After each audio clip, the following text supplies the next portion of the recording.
So hello everyone, CFA level 1 के economics को शुरू करने की आज बारी आ गई है एंड आज हम लोग स्टार्ट कर रहे हैं इसकी एक ब्रांड न्यू रीडिंग से जिसका नाम है topics in demand and supply analysis. I would से इकोनॉमिक्स के बारे में सबसे पहले मैं आपको कुछ चीज़ें बता देता हूँ। इकोनॉमिक्स आपके करिकुलम में काफ़ी अच्छा वेटेज रखता है and it is one of those subjects where conceptual understanding matters most. यहाँ पे आपको हर एक कॉन्सेप्ट को बिल्ड करने में समय भी देना होगा, प्रैक्टिस भी खूब करनी होगी so that you are on the top of all the concepts being taught here. अगर मैं डिफिकल्टी लेवल पे बोलूँ तो ये थोड़ा अबव पार जरूर होगा। अगर आपने अभी तक और कोई भी लेक्चर्स देखे हैं तो उन लेक्चर्स के मुकाबले ये थोड़े से ज्यादा टेक्निकल, थोड़े से ज्यादा डिमांडिंग आपको लग सकते हैं। सो उसके लिए एज यूजुअल जैसे मैं कहता हूं कंसंट्रेशन पावर आपकी हाई होनी चाहिए, इधर उधर ध्यान कम और क्लास पे ध्यान ज्यादा। ये अगर आप देंगे तो बहुत फायदा होगा, पहली बात। दूसरी बात, अगर मैं आज के इस टॉपिक की बात करूं तो ये है हमारा topic topics in demand and supply analysis. इस रीडिंग का नाम है। इस रीडिंग को लेकर के थोड़ी बहुत मैं कह सकता हूं गड़बड़ की है CFA इंस्टीट्यूट ने, जो मुझे लगता है, मैं अपना ओपिनियन बता रहा हूं। गड़बड़ यह है कि ये इंस्टीट्यूट ने रीडिंग कुछ साल पहले बदल दी थी, 2-3 साल पहले, एंड जब से बदला है तब कई सारे कॉन्सेप्ट जो पहले इस चैप्टर में हुआ करते थे वो इंस्टीट्यूट ने वो सारे कॉन्सेप्ट्स हटा दिए एंड कुछ ही टॉपिक्स यहाँ पे रखे हैं। So definitely the reading has shortened, इसलिए हमारा भी नोट सिर्फ 4 पन्ने का आपके लिए। लेकिन प्रॉब्लम ये है कि जिन टॉपिक्स को हटाया गया है वो काफ़ी बेसिक टॉपिक्स थे। मेरे ख्याल से वो पढ़ाना सही था उस समय, अगर पढ़ाया जा रहा था तो गलत नहीं था, जिसमें ये समझाया भी जा रहा था कि डिमांड क्या है, लॉ ऑफ डिमांड क्या है, या फिर डिमांड कर्व कैसे बनता है और बहुत सारी बेसिक चीज़ें। But now since the institute focuses on one thing कि भाई ये एक पोस्ट ग्रेजुएट कोर्स है, तो आपने ऑलरेडी अपने बैचलर्स में पढ़ा होगा, ये इंस्टीट्यूट प्रेज्यूम करके चल रहा है। अगेन इंस्टीट्यूट जो करेगा, जो करिकुलम में है, हम भी बाउंड है वहां पे। So we will have to also teach you economics from score 1 not score 0। एकदम स्क्रैच से शुरू शायद हम भी नहीं कर पाएंगे, शायद हम शुरू करेंगे 1 से, बट एटलीस्ट मैं बीच बीच में आपको वो सारे जो टॉपिक्स की दरकार पड़ेगी वो सब टॉपिक्स पे मैं आपको एक बार वापस लेके जरूर चलूंगा। Although it is not there in curriculum, थोड़ा बहुत शायद डिस्कस करना होगा तो मैं करूंगा।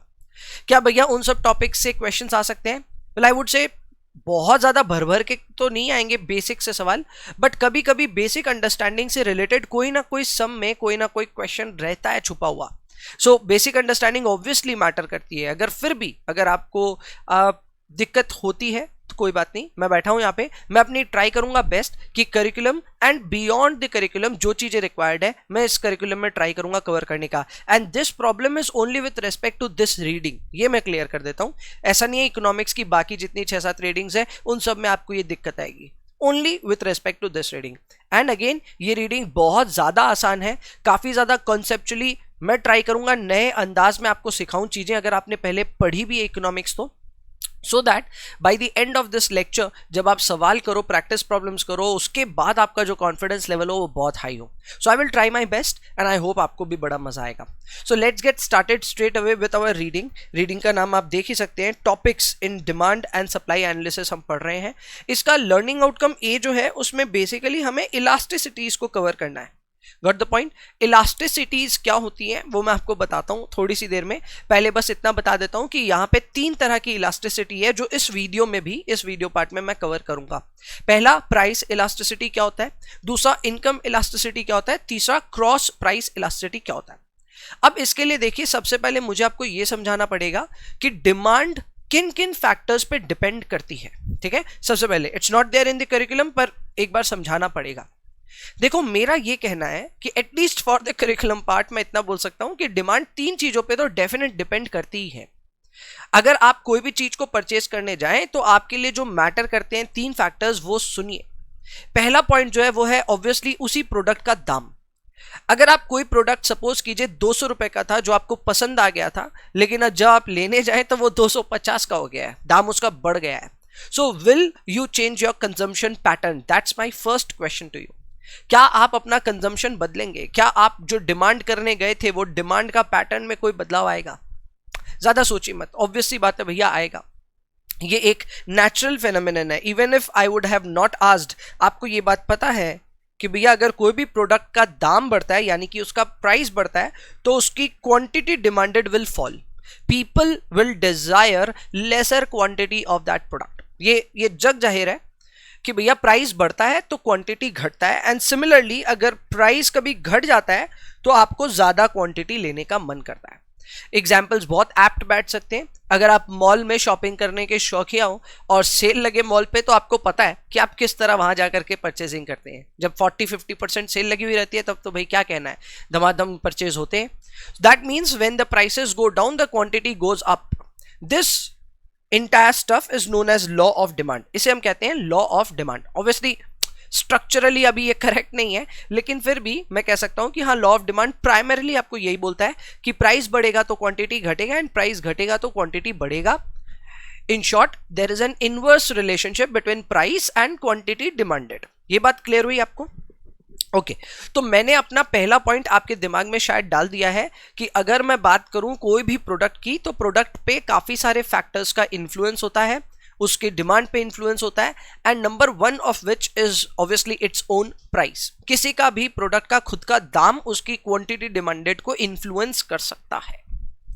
नेक्स्ट बात ये आती है कि भैया इसके अलावा और क्या इन्फ्लुएंस हो सकता है? तो और इन्फ्लुएंस होता है आपकी इनकम का। आपकी इनकम भी ये आपको बताएगी कि आपको ज्यादा डिमांड करना चाहिए कि कम।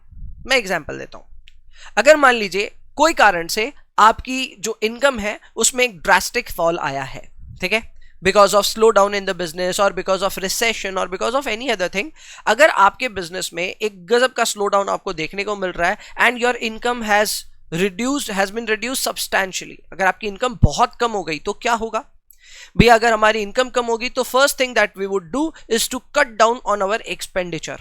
हम सबसे पहले भैया अपना खर्चा कम करने वाले हैं, एंड खर्चा कम करने का मतलब यही है कि आप अपनी ओवरऑल डिमांड कम करोगे।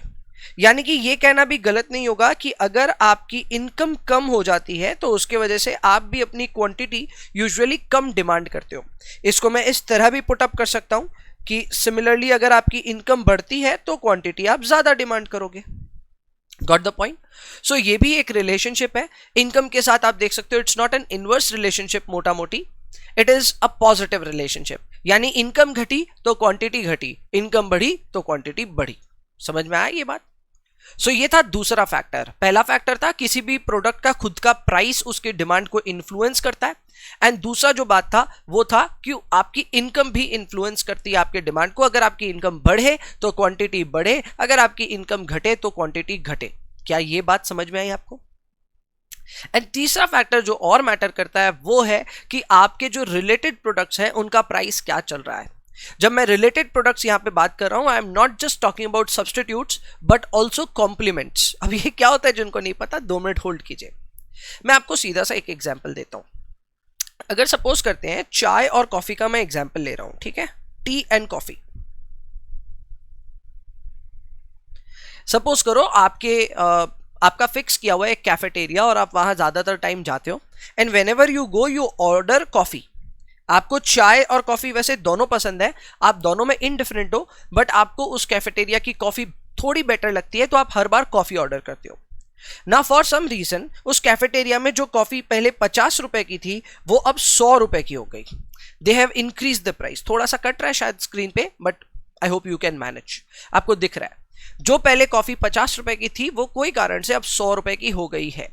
नाउ माय क्वेश्चन इज कि अगर ऐसे कोई हालात बदल जाए, कॉफी महंगी हो जाए, तो आप में से कुछ लोग तो जरूर सोचेंगे कि छोड़ना यार, कॉफी इतना क्या जरूरी है, आज चाय पी लेते हैं। अगर कॉफी महंगी है तो कोई बात नहीं, we will shift our pattern from coffee to tea. तो डेफिनेट आपको ये नहीं सोचना है किसकी वजह से क्या हो रहा है, बट इंपैक्ट पड़ता है कि नहीं ये आप सोचिए जरा। अगर सोचिए चाय का दाम नहीं भी बदले तो भी चाय का क्वांटिटी में बदलाव आ सकता है। सपोज करो चाय जो पहले 50 की थी वो आज भी 50 रुपए की ही है, चाय के दाम में कोई अंतर आया ही नहीं, लेकिन फिर भी उसका एक रिलेटेड गुड है, उसका एक सब्स्टिट्यूट है जो कि है कॉफी। अगर कॉफी एक्सपेंसिव हो जाता है तो ज्यादातर लोग प्रेफर करेंगे टी ओवर कॉफी, यानी कि टी की क्वांटिटी में बदलाव आएगा। कॉफी की क्वांटिटी में तो आएगा ही, पर टी की क्वांटिटी में भी बदलाव आएगा। यानी कि मैं ये कहूं अगर कि सिर्फ आपका प्राइस आपकी क्वांटिटी डिमांडेड को इन्फ्लुएंस नहीं करता, आपके रिलेटेड गुड्स का भी प्राइस अगर इन्फ्लुएंस करता है, तो क्या आप ये बात मानेंगे मेरी? तो बस मुझे ये 3 ही बात आपको मनवानी थी कि देखिए किसी भी गुड का जो डिमांड होता है, जो लोग उस गुड के लिए डिजायर करते हैं, वो बेसिकली 3 पॉइंट्स पे तो हमेशा डिपेंड करेगा ही करेगा।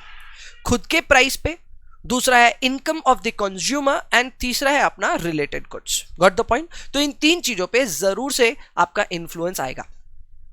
अब एक एक करके इन सभी चीजों पे हमें बात करनी है। अगर आप नोटिस करोगे तो हमें तीन तरह की इलास्टिसिटीज यहां पढ़नी है। एक है प्राइस इलास्टिसिटी, एक है इनकम इलास्टिसिटी, एक है क्रॉस प्राइस इलास्टिसिटी। अब आते हैं हम इलास्टिसिटी के टॉपिक पे कि भैया अब इलास्टिसिटी क्या होती है, ये आप अपने अंदाज में समझा दीजिए। तो देखो मेरे अंदाज में मैं समझाऊं तो इलास्टिसिटी का मतलब होता है हाय तौबा मचाना। हाँ, लिटरली हाय तौबा मचाना। मैं समझाता हूं, ट्राई करता हूं, ठीक है। ऑल्दो आपने पढ़ा है, मेरे ख्याल से जिसने भी इकोनॉमिक्स पढ़ा है इलास्टिसिटी सबने पढ़ा है, बट मैं आज ट्राई कर रहा हूं कि आपको एक रियलिस्टिक एग्जांपल बताऊं या रियलिस्टिक सिनेरियो समझाऊं ताकि आपको इलास्टिसिटी का फील दिमाग में बैठ जाए, अपने जहन में बैठ जाए। देखो मैं हमेशा समझाता हूं सबको कि इलास्टिसिटी का मतलब है हाय तौबा मचाना। अब हाय तौबा किसी किसी गुड्स में ज्यादा मचती है, किसी किसी में कम मचती है। मैं एग्जांपल्स देता हूं, एग्जांपल से आप रिलेट करते हुए चलेंगे। मैं बात करता हूं यहां पे सपोज करो नेसेसिटीज के बारे में या नेसेसरी आइटम्स के बारे में, जैसे कि आपका खाना पीना, मेडिसिन वगैरह, जिनके बिना आप रह ही नहीं सकते, ठीक है। मेरा ये कहना, आप जरा ध्यान दीजिएगा, इधर उधर मैं कुछ लिख नहीं रहा हूं, आपसे मेरी बात पे ध्यान दीजिए कि अगर ये खाने पीने की चीजें, मेडिसिन, ये सब अगर 20% भी महंगी हो जाए तो क्या आप खाना छोड़ देंगे क्या? What if you consume something और वो चीज का दाम 20% बढ़ जाए, खाना छोड़ देंगे क्या? ठीक है। व्हाट इफ आप मेडिसिन लेते हो और मेडिसिन का दाम 20% बढ़ जाए, मेडिसिन लेना छोड़ दोगे क्या? नहीं भैया, मेडिसिन लेना छोड़ेंगे नहीं, खाना लेना छोड़ेंगे नहीं। शायद हम पहले खाना बहुत वेस्ट करते थे, अब वेस्ट नहीं करेंगे, शायद वो हो सकता है। लेकिन इसके अलावा भैया वेस्टेज हम कम करेंगे, लेकिन क्वांटिटी कंजम्पशन चालू ही रहेगा। यानी कि ये मैं कह सकता हूं कि प्राइस बढ़ने के वजह से यहां पे आपका अगर डिमांड पैटर्न हम देखें तो हो सकता है कि बदले ही ना, या हो सकता है बदले भी तो कोई बहुत ज्यादा आप हाय तौबा ना मचाओ। यानी कि आप पहले जितना कंजम्पशन कर रहे थे अभी भी लगभग उतना ही कंजम्पशन करोगे, कोई थोड़ा बहुत एडजस्टमेंट करोगे तो अलग बात है। मेडिसिन में तो वो भी संभव नहीं है। सो ये हुआ अपना केस जब आपने हाय तौबा कम मचाई। इस सिचुएशन को मैं कह रहा हूं इन इलास्टिक। ध्यान दीजिएगा मेरे वर्ड्स पे, मैं इस सिचुएशन को कह रहा हूं इन इलास्टिक। चलेगा। अब हम बात करते हैं कंज्यूमर ड्यूरेबल सेक्टर की, ठीक है। कंज्यूमर ड्यूरेबल्स में क्या क्या आते हैं? सब कुछ आता है। जैसे कि मान लो आप एयर कंडीशनर लेने गए, ठीक है। Air conditioner on an average आपने लास्ट ईयर भी खरीदा था, 35,000 रुपए में सपोज करो आया था। But this year for some reason air conditioner are at least of 50,000 rupees. दाम इतना बढ़ गया कि जो पहले 35,000 में एसी आ जाती थी, अब एसी आ रही है 50,000 रुपए की। आप एक ही बार में ये डिसीजन तो लोगे यार, इनफैक्ट आप अकेले नहीं लोगे, अधिकतर लोग जिनको ये फील होगा कि यार इस साल एसी कुछ ज्यादा ही महंगी है, शायद वो सभी अपना एसी का जो एक्सपेंडिचर है उसको डेफर कर सकते हैं। Why would they defer it? Because भैया एसी एक डिस्क्रिशनरी आइटम है, ये एक necessary item as of now नहीं है। जिसके पास एसी नहीं है वो वेट कर सकता है। अब जिसने एसी में ही रहना है वो क्या करेगा बेचारा। बट जो लोग फर्स्ट टाइम एसी इंस्टॉलेशन करवा रहे हैं वो लोग शायद वेट करेंगे, पोस्टपोन कर सकते हैं अपने कंजम्पशन को। सो वहां पे कंज्यूमर्स ने हाय तौबा मचाई। हाय तौबा मचाई इसका मतलब उन्होंने अपना डिमांड पैटर्न बदला है। ये डिमांड पैटर्न में जो बदलाव आया वो इसलिए आया क्योंकि ये प्रोडक्ट ही वैसा है। अगर आप दोनों प्रोडक्ट्स को कंपेयर करोगे, प्रोडक्ट्स नेसेसिटीज वर्सेस डिस्क्रिशनरीज, अगर इनको आप कंपैरिजन करोगे, यू वुड फाइंड कि नेसेसिटीज के केस में आपका जो इलास्टिसिटी होता है वो कम होता है, यानी कि लोग हाय तौबा कम मचाते हैं इवन इफ प्राइसेस इंक्रीज। वहीं पे डिस्क्रिशनरीज के केस में, लग्जरीज के केस में लोग ज्यादा हाय तौबा मचाएंगे अगर दाम महंगे होते जाएंगे तो। Got the point? तो ये होता है पहला तो इन इलास्टिक और इलास्टिक का फर्क। इलास्टिक का मतलब there would be a larger change in quantity demanded, and inelastic का मतलब क्वांटिटी डिमांडेड में ज्यादा बदलाव आएगा नहीं, ठीक है। तो देखो सब घूम फिर के हम यही चेक करना चाहते हैं कि हमारी क्वांटिटी में कितने परसेंटेज का चेंज आएगा। फिर से ध्यान दीजिएगा, मेरा सब घूम फिर के ये पता करने का इच्छा हो रहा है कि मेरा क्वांटिटी में कितना परसेंटेज चेंज आएगा। ऑब्वियसली इसके कसूरवार 3 पॉइंट्स हैं, तो तीनों में अलग अलग चीजें हम यूज करेंगे। अगर हम ओन प्राइस इलास्टिसिटी का फॉर्मूला देखेंगे तो उसका फॉर्मूला होता है percentage change in quantity divided by percentage change in price. This is own price, ठीक है। अगर आप इस फॉर्मूले में देखेंगे तो हम बेसिकली ये चेक करना चाहते हैं कि मेरी क्वांटिटी का परसेंटेज चेंज मेरी प्राइस के परसेंटेज के चेंज के मुकाबले कितना गुना है। क्लियर है? Obviously, if your percentage change in quantity is more than percentage change in price, अगर ऐसा हुआ तो आपकी elasticity की वैल्यू greater than 1 आएगी. ध्यान दीजिएगा, it will be greater than 1 and greater than 1 का मतलब ही हो जाएगा इलास्टिक. ठीक है? और अगर लेस देन 1 हो तो भैया इसका मतलब आपका प्राइस सपोज करते हैं 10% से चेंज हुआ लेकिन क्वांटिटी में सिर्फ 1% की गिरावट आई. मैं सिचुएशन समझा रहा हूं, थोड़ा सा ध्यान दीजिए. अगर सपोज मैं आपको बोलता हूं कि आपका प्रोडक्ट का दाम 10% से बढ़ा है, there had been a 10% increment in the price of your product. Now because of this situation your percentage change in quantity, obviously quantity तो गिरेगा ही, क्वांटिटी बढ़ नहीं सकता. प्राइस बढ़ेगा तो क्वांटिटी हमेशा गिरेगा फॉर नॉर्मल सिनेरियोज. मेरा यह कहना है कि आपका क्वांटिटी डिमांडेड सिर्फ 2% से गिरा. ध्यान दीजिएगा मेरे एग्जाम्पल पे फिर से कि आपका जो प्रोडक्ट है उसका प्राइस 10% से बढ़ गया है, वहीं पे अगर मैं बात करूं उसकी क्वांटिटी की तो उसमें गिरावट सिर्फ 2% की आई है. सो आप इस चीज को देख करके क्या इंटरप्रेट कर सकते हैं? मैं अगर यहां इंटरप्रेट करूं तो I would set it in this formula, और अगर इस फॉर्मूले को मैं समझाऊं तो फॉर्मूले के हिसाब से इसकी वैल्यू हो जाएगी -2 बाई +10. क्यों -2 लिखा? क्योंकि क्वांटिटी डिक्रीज हो रही है, एंड +10 इसलिए लिखा क्योंकि प्राइस बढ़ रहा है. So it is actually -2 by +10. The value is -0.20. -0.20. ठीक है? अब मैं ये जानता हूं that this is lesser elastic. आपको अभी तक नहीं पता, मैं थोड़ी देर में समझाऊंगा. But this is how we can actually calculate. हमें अगर बस पता हो कि हमारा प्राइस में कितना परसेंटेज चेंज आया, हमारा क्वांटिटी में कितना परसेंटेज चेंज आया, तो हम एक्चुअल में इसकी इलास्टिसिटी कैलकुलेट कर सकते हैं. एंड इलास्टिसिटी की जो वैल्यू आएगी वो हमें बता देगी कि ये प्रोडक्ट कैसा है. जैसे कि अगर मैं यहां पे अगर आपको बोल रहा हूं कि ये प्रोडक्ट रिलेटिवली इन इलास्टिक है, तो इन इलास्टिक होने का मतलब ये हो गया दैट पॉसिबली ये प्रोडक्ट एक डिस्क्रिशनरी नहीं बल्कि एक नेसेसिटी आइटम होगा. सिंस इसकी इलास्टिसिटी कम है तो ये एक नेसेसिटी आइटम हो सकता है. वहीं पे अगर इलास्टिसिटी की वैल्यू ग्रेटर देन 1 आ जाए तो फिर उसे हम कहते हैं इलास्टिक. ठीक है? अभी हम उस पर बात करेंगे. अब एक एक करके बुक में आते हैं. ऑलरेडी इट्स बीन 17-18 मिनट्स और अभी तक बुक पे शुरू भी नहीं किया चर्चा. सो लेट्स रीड फर्स्ट कि अपना ओन प्राइस इलास्टिसिटी क्या होता है. तो देखिए, ओन प्राइस इलास्टिसिटी का डेफिनेशन वही दिया हुआ है जो आपने इक्वेशन पढ़ा है. आपने इक्वेशन पढ़ा that EP is equal to, इसको EP कहते हैं. ठीक है? EP stands for price elasticity. So EP is equal to percentage change in quantity by percentage change in price. This is already known. आप ये समझ गए हो, आपको समझ में आ गया. ओके, मेरा percentage change in quantity is actually my dependent variable and percentage change in price is my independent variable. यानी कि किसके वजह से किस पे इंपैक्ट पड़ा ये समझिए. भैया इंपैक्ट पड़ा क्योंकि प्राइस में पहले बदलाव आया और उसके बाद क्वांटिटी में बदलाव आया. So first price change and it change quantity. So इस केस में जो मेरा प्राइस है वो एक इंडिपेंडेंट वेरिएबल है और जो मेरी क्वांटिटी है वो एक डिपेंडेंट वेरिएबल है. ठीक है? तो मैं यही कह रहा हूं कि यहां पे हमने ऐसे सजाया इस फॉर्मूले को. जरा एक बार समझ लेते हैं इसका इक्वेशन से डेफिनेशन कैसा बनेगा. तो डेफिनेशन में लिखा है that price elasticity is basically the responsiveness of the quantity due to the change in price. यानी कि आपके प्राइस में आया बदलाव, उसके वजह से आपकी क्वांटिटी में क्या बदलाव आया, उसी को हम कहते हैं price elasticity. As good as that. I hope आपको फर्स्ट एंड सेकेंड पॉइंट समझ में आ गया. Moving on to our third point which is very very important. वो ये है कि भले ही आप चाहे जो भी कर लो, लॉ ऑफ डिमांड हमें ये कहता है that there is an inverse relationship between price and quantity demanded and that inverse relationship will always lead to elasticity values into the negative territory. अब ये क्या है भैया? बहुत सिंपल है, मैं आपको समझाता हूं.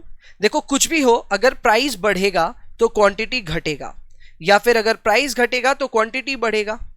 इनका आपसी रिलेशनशिप हमेशा नेगेटिव होता है. इनफैक्ट अगर आप कोई डिमांड कर्व की इक्वेशन भी देखोगे तो वो हमेशा ऐसी ही होगी, आपको देखने में कुछ ऐसी मिलेगी. आपको ये स्लोप का वैल्यू देख के समझ में आ जाता है. अब जिनको ये ज्योमेट्री समझ में आएगी वही ध्यान देना. ठीक है? जिनको नहीं समझ में आती, ठीक है, उनके लिए कोई नहीं. 1 मिनट आप डक कर दीजिए इस टॉपिक को. मैं कह रहा हूं यहां पे स्लोप को देख के समझ में आ जाता है कि रिलेशनशिप कैसा है इन दोनों वेरिएबल्स के बीच में. Since the slope value is negative, this resembles inverse relationship between price and quantity. अगर आप इस चीज से नहीं समझ रहे, आप इस चीज से भी समझो तो भी आपका काम हो जाएगा कि प्राइस के बढ़ने से क्वांटिटी घटती है, प्राइस के घटने से क्वांटिटी बढ़ती है, ये दोनों एक दूसरे के विपरीत चलते हैं, इनवर्स चलते हैं, and hence the relationship negative. मैं आपको इसी तर्ज पे ये बताना चाहता हूं कि जो अपनी इलास्टिसिटी होती है वो एक रेंज बाउंड वैल्यू होती है। The range ranges between 0 and minus infinity. Yes, the range ranges between 0 and minus infinity. This is the value of EP here. And बीच में एक वैल्यू आती है जिसे हम कहते हैं -1।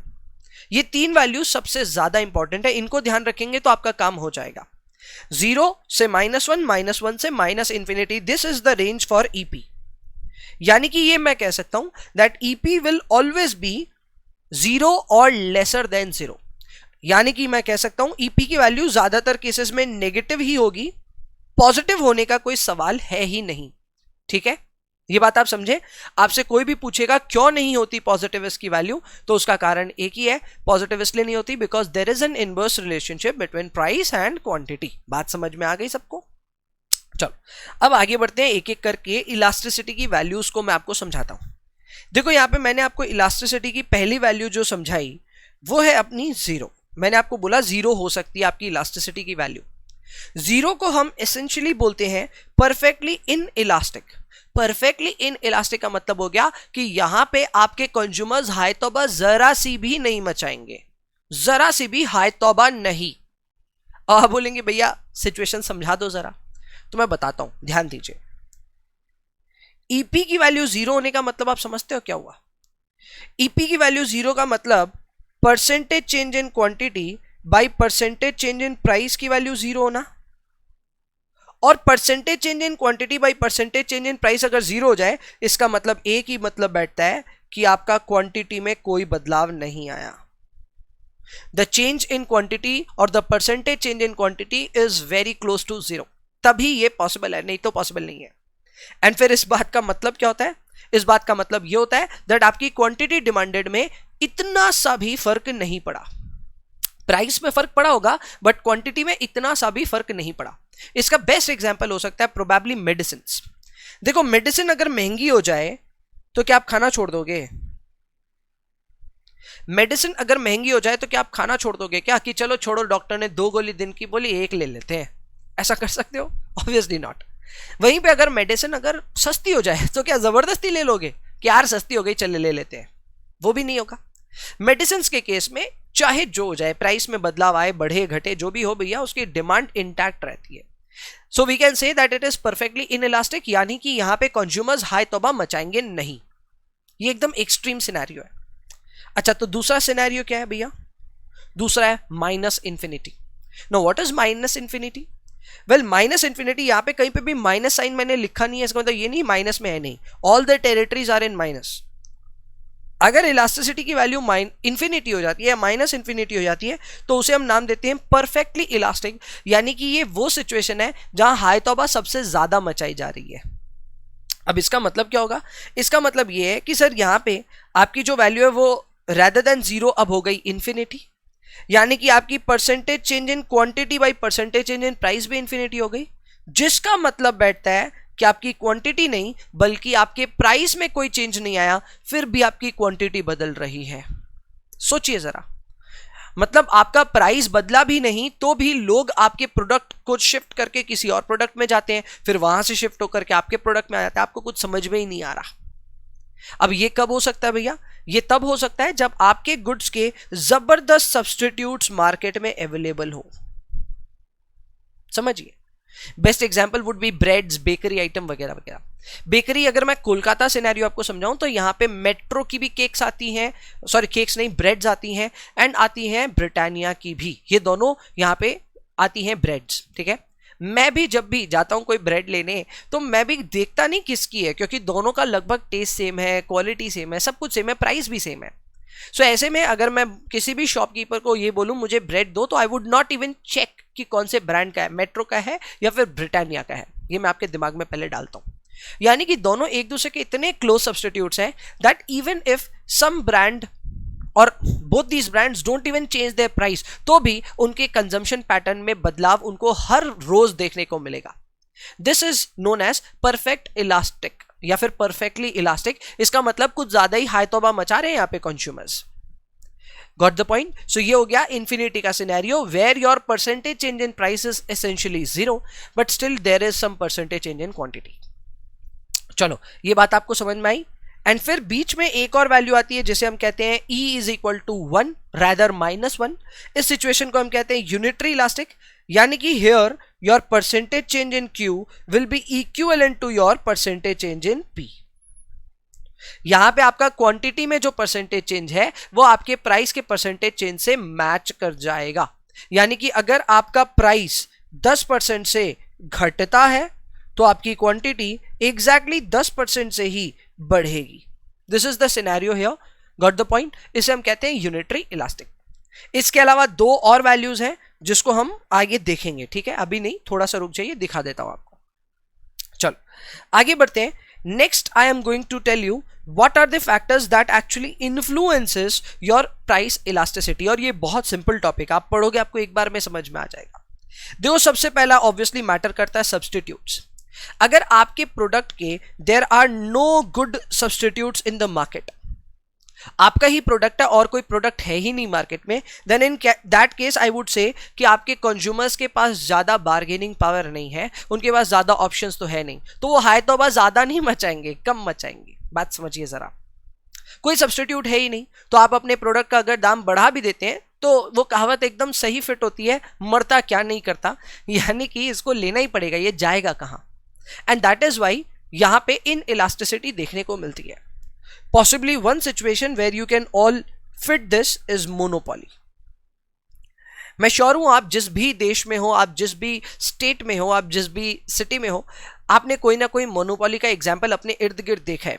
For those who belong to Kolkata, one very good example would be CESC। CESC is our electricity supplier in Calcutta, in Kolkata, and इसके अलावा और कोई भी इलेक्ट्रिसिटी प्रोवाइडर यहाँ नहीं है। दैट बेसिकली मीन्स, एसेंशियली नहीं है, दैट बेसिकली मीन्स कि अगर CESC ने अपने पर यूनिट का कॉस्ट बढ़ा भी दिया तो भी we have nowhere else to go, and that basically means that our elasticity, our bargaining power is very low here, and that is basically I would say inelastic situation। अच्छा, अगर भैया substitutes market में available है तो क्या होगा? तब elastic होगा। People can now shift their consumption pattern, people can now shift to different products, सब कुछ पॉसिबल है। एंड इसका मतलब ये है that consumers will now change their consumption behaviour, जिसकी वजह से हाय तौबा मचेगी, इलास्टिसिटी बढ़ेगी। Okay, next point is portion of income spent on a good. अगर आप किसी गुड के लिए बहुत ही लार्ज पोर्शन स्पेंड करते हैं तब उसका प्राइस आपके लिए काफी मैटर करता है। अगर प्राइस में बदलाव आएगा तो आप जरूर हाय तौबा मचाएंगे, क्योंकि आप ऑलरेडी उस पर काफी खर्चा कर रहे हो। वहीं पे अगर आपका खर्चा कम है उस प्रोडक्ट पे तो थोड़ा बहुत अगर प्राइस बदल भी जाता है, it will not bother you. मैं कुछ बहुत सिंपल से यहां पे एग्जांपल्स लेना चाहता हूं, ठीक है? सपोज करो आप सैलरीड पर्सन हो, ठीक है? एंड वंस अ मंथ, ठीक है? आई थिंक ये भी कटेगा, हाँ परफेक्टली कट रहा है। Just let me change this up if possible.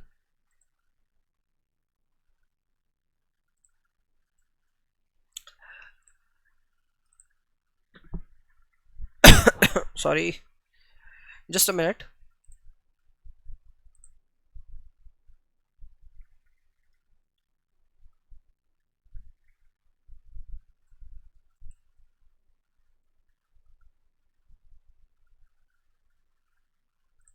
Okay, अब आपको दिख रहा होगा, हाँ थोड़ा बहुत एडजस्टमेंट ऐसे क्लास के बीच में कर लेना पड़ता है। Okay, coming back to my topic, मैं आपको बोल रहा हूं सपोज करो आप once in a month, suppose करो you go to have something that you like, for example कुछ भी ले लेते हैं जो आपको शौक हो, आप एक बार जाते हो महीने में, सिर्फ एक बार वहां पे। जैसे सपोज करो ना आप कोई स्पा सर्विसेज एंजॉय करते हो, ठीक है? You go to a spa and आप महीने में एक ही बार जाते हो। Charges there are supposedly 2000 rupees to get that done. आपकी कमाई है सपोज करो ₹1,00,000 की आपकी सैलरी है, in hand is 1 lakh rupees per month. ठीक है, इससे और भी ज्यादा हो मैं तो यही कामना करता हूं। बट सपोज करो अभी फिलहाल के तौर पे आपकी 1 lakh rupees in hand salary है, आप पास महीने में एक बार जाते हो और वहां पे दाम चल रहा है 2,000 रुपए आपके पैकेज का। अगर ये बढ़ करके 2,200 हो जाए तो क्या आपको फर्क पड़ेगा क्या बहुत ज्यादा? ऑब्वियसली नॉट भैया, नहीं फर्क पड़ेगा। वाई? क्योंकि हम यहाँ पे कभी कभार जा रहे हैं एंड पूरे महीने में हमारा खर्चा कितना है, 2% ऑफ अवर इनकम अर्न्ड। तो अगर वो 10% से बढ़ भी जाता है हमें इतना फर्क नहीं पड़ता। बट यहीं पे अगर मैं एग्जांपल लेता कोई और चीज का, सपोज करो कोई और खर्चा है जो आप 25-30 हजार रुपए महीने करते हो और उसमें 10-12% का इंक्रीमेंट आ जाए, तब आपको फर्क नहीं पड़ेगा क्या? हाँ भैया, उधर फर्क पड़ेगा हमें। तो आप जो बेसिकली बात बोल रहे हो वो समझ में आ गई, that if a large portion is being spent then it matters to you and आप वहां इलास्टिकली बिहेव करोगे, और अगर स्मॉल पोर्शन हो रहा है तो आप वहां इन इलास्टिक रहोगे। That is being told. Okay, next up is कि प्राइस कितने टाइम के लिए बदल रहा है। If the percentage change in price is for a longer period then you will change your consumption pattern, elasticity आप दिखाओगे, अगर नहीं है तो इन इलास्टिक रहोगे। इसका बेस्ट एग्जांपल अगर मैं दूं तो कुछ रिलेटेड प्रोडक्ट्स की बात कर सकते हैं। जैसे इंडिया में अमूल एक डेयरी सप्लाई करता है, इसके साथ में मदर डेयरी भी है जो इसका कॉम्पिटिटर है।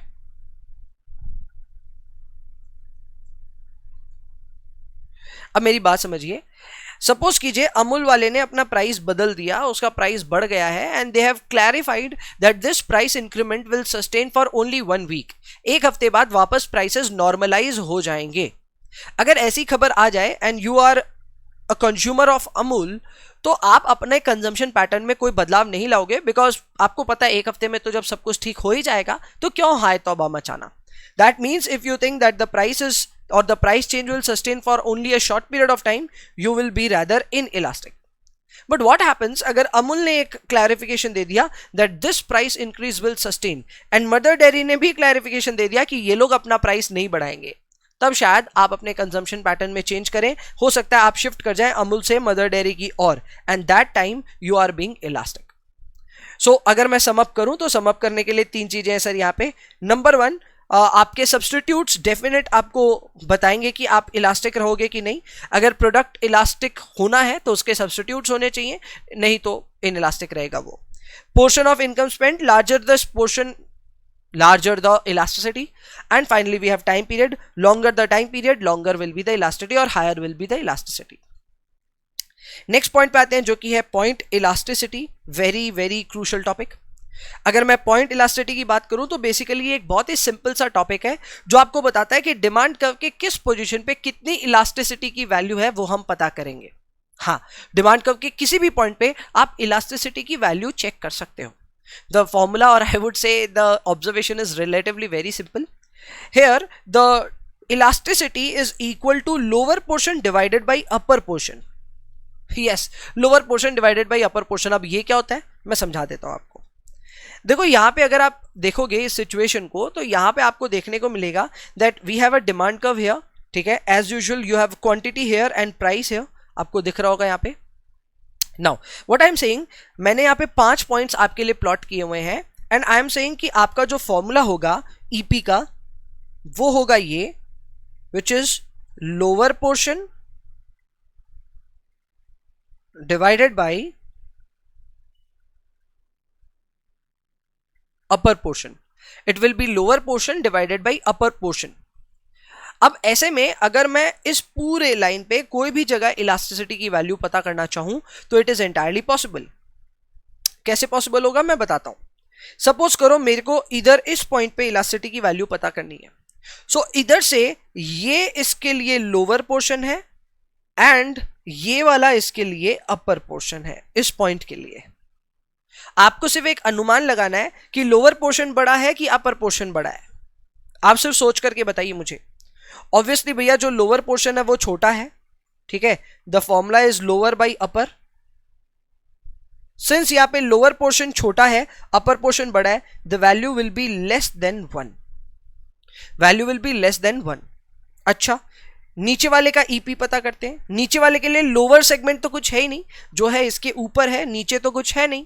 सो in that case I can say that the lower portion is essentially 0 and upper portion चाहे जो भी हो कोई फर्क नहीं पड़ता, because anything divided 0 divided by anything is actually 0. So elasticity value will be 0 here. Now talking of this point, इस पे जरा ध्यान दीजिएगा. इसके लिए लोअर पोर्शन ये एंटायर इतना एरिया हो गया एंड अपर पोर्शन ऊपर वाला एरिया हो गया. मैं मान रहा हूं that this is a Midway of this demand curve, यानी कि इस पॉइंट पे ये डिमांड कर्व एग्जैक्टली बाइसेक्ट हो रहा है, मिडवे है ये इसके लिए. तब इस केस में मैं कह सकता हूं कि जितना इसका लोअर पोर्शन है उतना ही इसका अपर पोर्शन है and thereby value of E will be equal to 1. Similarly here value of E will be greater than 1 and here value will be infinity. Why infinity? Because in this case the entire demand curve becomes the lower area, lower portion, and there is no upper portion. Got the point? So there is lower portion and then there is no upper portion and thereby anything divided by 0 becomes infinity. यानी कि इस point elasticity के पूरे demand curve पे आपको values देखने को मिल रही हैं. The value of elasticity was 0 here, it was -1 here, it was 1 here, it was greater than 1 here and here it became infinity. So you can clearly see that elasticity values are actually increasing. ये सारी values negative में, ये मैं आपको समझा देता हूं, लेकिन वैल्यूज नेगेटिव टेरिटरी में भी इनकी इंटेंसिटी बढ़ते जा रही है. जैसे जैसे आप ऊपर की तरफ जा रहे हो इंटेंसिटी बढ़ रही है. ये वैसे मैं आपको बता दूं कि डिमांड कर्व में ऊपर की तरफ मूवमेंट करने का मतलब होता है कि आपका प्राइस बढ़ रहा है. एज यू मूव अपवर्ड, अगर आप इस पॉइंट पे हो तो आपका प्राइस इतना है, अगर आप इस पॉइंट पे हो तो ऑब्वियसली प्राइस बढ़ गया. So you can clearly see that if you are moving upwards in your demand curve then your price is increasing. And यही इन्फ्रेंस मैंने लिखा हुआ है आपके लिए that elasticity is higher at higher prices and elasticity is lower at lower prices. कम दाम पे आपको कम इलास्टिसिटी देखने को मिलेगी. अब ये आप अगर साइकोलॉजिकली भी सोचे तो एकदम करेक्ट है. जितने ज्यादा महंगे प्रोडक्ट्स होंगे उनके लिए लोग उतना ज्यादा हायतबा मचाएंगे, सस्ते प्रोडक्ट्स में फर्क नहीं पड़ता. एग्जाम्पल के तौर पे अगर आप कुछ भी प्रोडक्ट ले जो 1 रुपए का है, च्युइंग गम फॉर एग्जाम्पल, अगर च्युइंग गम 1 रुपए की आती है, वो 1 की जगह 2 रुपए की भी हो जाएगी, तो आप क्या हायतबा मचाओगे उसके लिए? Obviously not. बट वहीं पे अगर आप एक गाड़ी लेने जा रहे हो जो कि 15 लाख की थी और बाद में अब वो 18 लाख की हो गई, क्या आप हायतबा मचाओगे? Obviously मचाएंगे.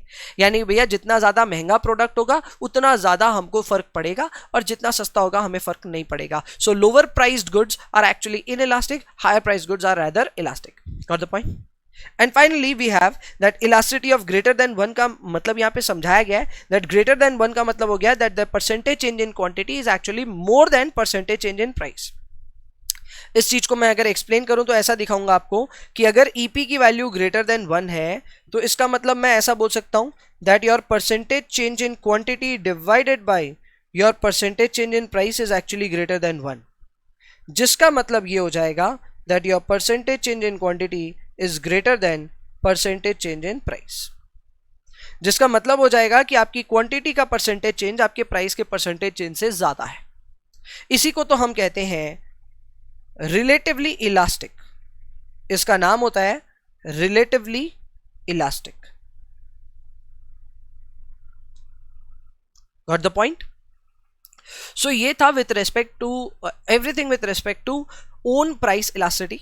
We are already shooting our video and इसमें 40 मिनट का वीडियो ऑलरेडी बन गया. So I think it's time here, एक बार इस वीडियो को यहीं पे एंड करेंगे and I hope by the end of this video you have learned own price elasticity at least बहुत अच्छे से.